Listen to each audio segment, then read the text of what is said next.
किसी ने बड़े कमाल की बात कही है कि शब्द और सोच दूरियां बढ़ा लेते हैं। कभी हम समझ नहीं पाते तो कभी हम समझा नहीं पाते। दोस्तों, ये छोटी सी कहानी है एक साधु महाराज की। एक दिन एक साधु महाराज बड़ी दूर से पैदल चलते हुए आ रहे थे। तो चलते चलते थक गए थे। तो उन्होंने सोचा कि इस पेड़ के नीचे थोड़ा विश्राम कर लेता।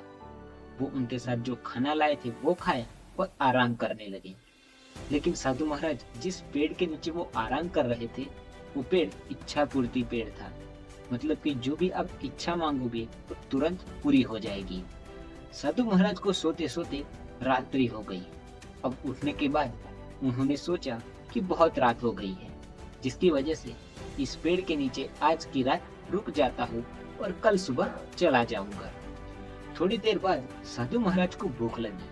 तो उन्होंने सोचा कि कहीं से खाने का इंतजाम हो जाता तो बहुत अच्छा होता। तुरंत उनके सामने एक खाने की थाली आ गई। उन्होंने ज्यादा कुछ सोचा नहीं, बस वो खाने लगे। खाना खाने के बाद वो सोचने लगी कि कहीं से कुछ पीने को मिल जाता तो बहुत अच्छा होता। तुरंत उनके सामने तो तुरंत उनके सामने शरबत के दो गिलास आ गए। उन्होंने फटाफट से वो दोनों गिलास पी लिए। अब वो ज्यादा कुछ सोचते नहीं और कहते हैं कि कहीं से तकिया मिल जाता सोने के लिए तो बहुत अच्छा होता। तभी उनके सामने एक तकिया आ जाता है और वो सो जाते हैं। लेकिन सोते वक्त उनको एक ख्याल आता है कि ये सब आया कहाँ से। ये खाना, शरबत, तकिया, ये सब आया कहाँ से। तो वो सोच रहे थे। तभी तभी उनके दिमाग में ख्याल आया कि कहीं इस पेड़ पर भूत तो नहीं है। तभी जैसे ही उन्होंने ये सोचा, उनके सामने भूत आ गया।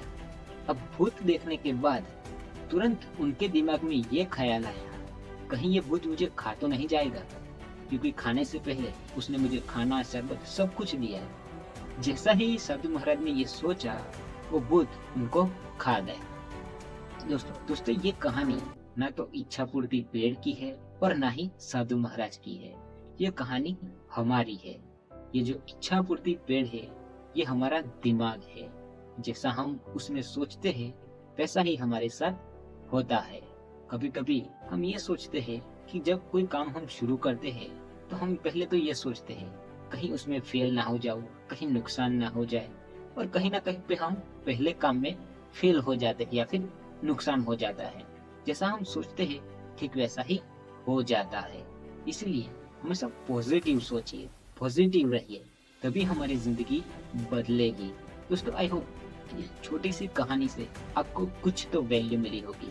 अगर कुछ भी सीखने को मिला हो, वीडियो को लाइक कर देना, चैनल को सब्सक्राइब जरूर से कर देना। तो मिलते हैं अगली कहानी में। जाते वक्त इतना कहूंगा कि काम करो ऐसा कि लोग करना चाहे आपके जैसा। देखते रहिए मेरे साथ हर दिन सुबह 7 बजे ऐसे ही कहानी।